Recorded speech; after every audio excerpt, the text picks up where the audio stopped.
Hello and welcome to Cadzow Conversations. I want to talk today about change and why we should embrace it.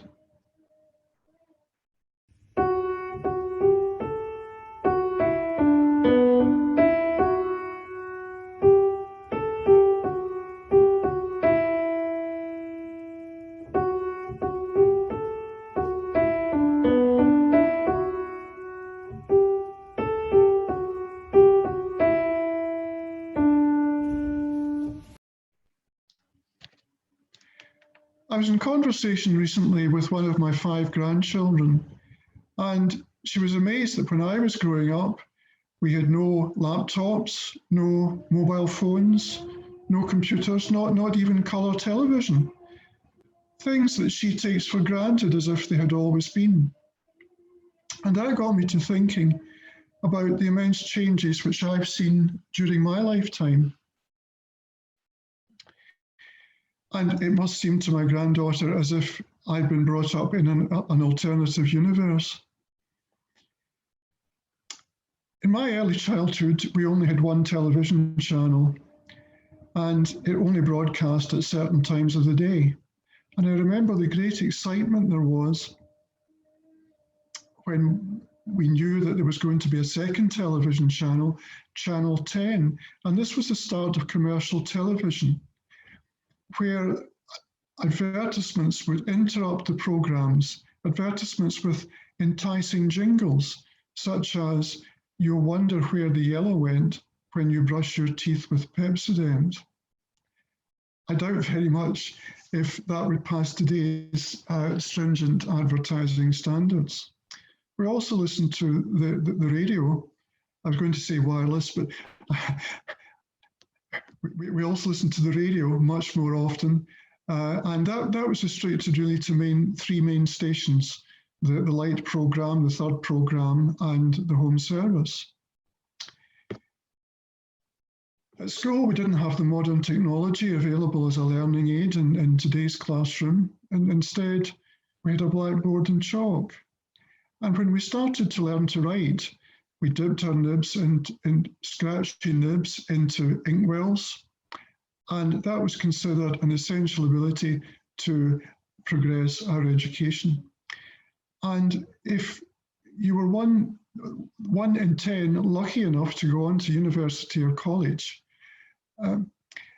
all our assignments had to be handwritten, which meant, of course, if you made a mistake, you'd to start and handwrite your essay all over again. Our lifestyles were very different indeed.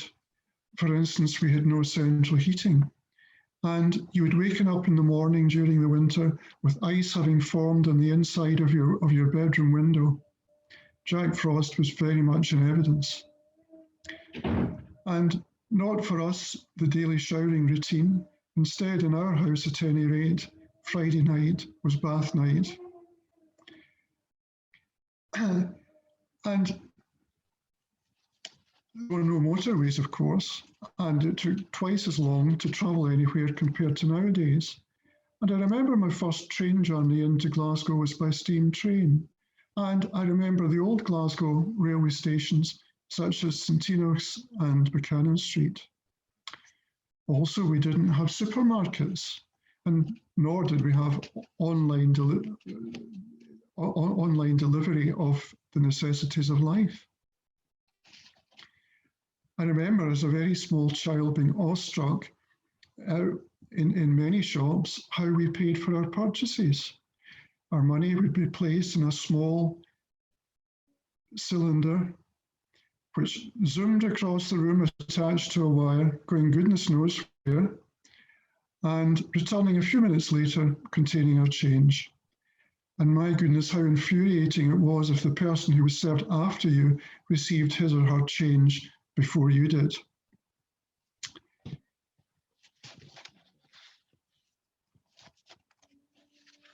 All of this, of course, illustrates how much our lives changed during our lifetimes. And it'll be interesting to see what future generations will make of life in the early 21st century. They may well be amazed that we drove cars which had to be filled up with petrol. They may be amazed that when we paid for purchases, often we would use paper money or even small pieces of metal which we carried around in our pockets or purses. How primitive that will seem. And they might well be amazed that when we wanted to buy something, we went to places called shops.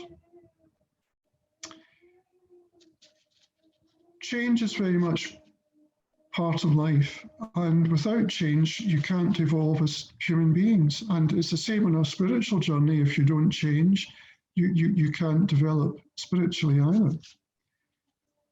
Change is very much part of creation, and evolution should be seen as part of the process of creation, not something directly opposed to it.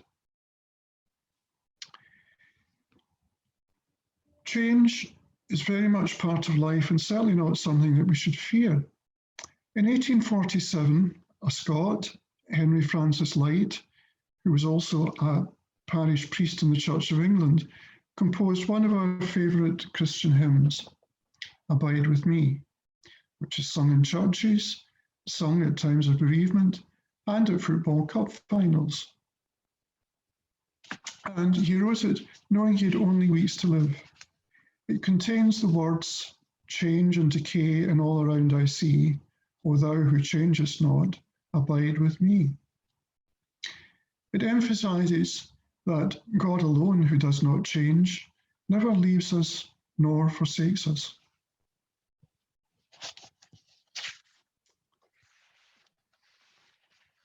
He is with us in all the vicissitudes of life. He holds our destiny in our hands. So let's not be afraid of change, because God gives us the courage to embrace it. The Church itself is not immune to change, and at the General Assembly in 2019, the General Assembly initiated a groundbreaking programme of change, which is going on even during lockdown. At the end of this process, the Church will look very different from the one we've been used to most of our lives, but it will be a church which is more efficient, which is better resourced, enabling the church to be present where it is most needed.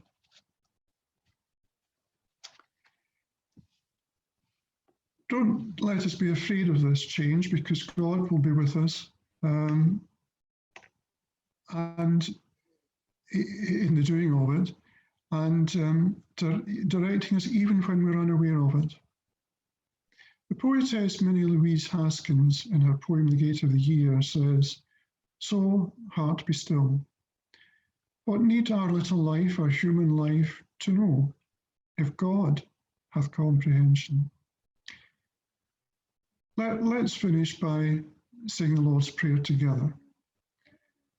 Our Father, who art in heaven, hallowed be thy name. Thy kingdom come, thy will be done on earth as it is in heaven.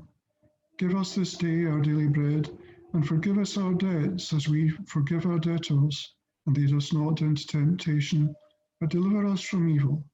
For thine is the kingdom, the power, and the glory forever. Amen. If you have interesting memories of growing up you would like to share, please get in touch. I would love to hear from you.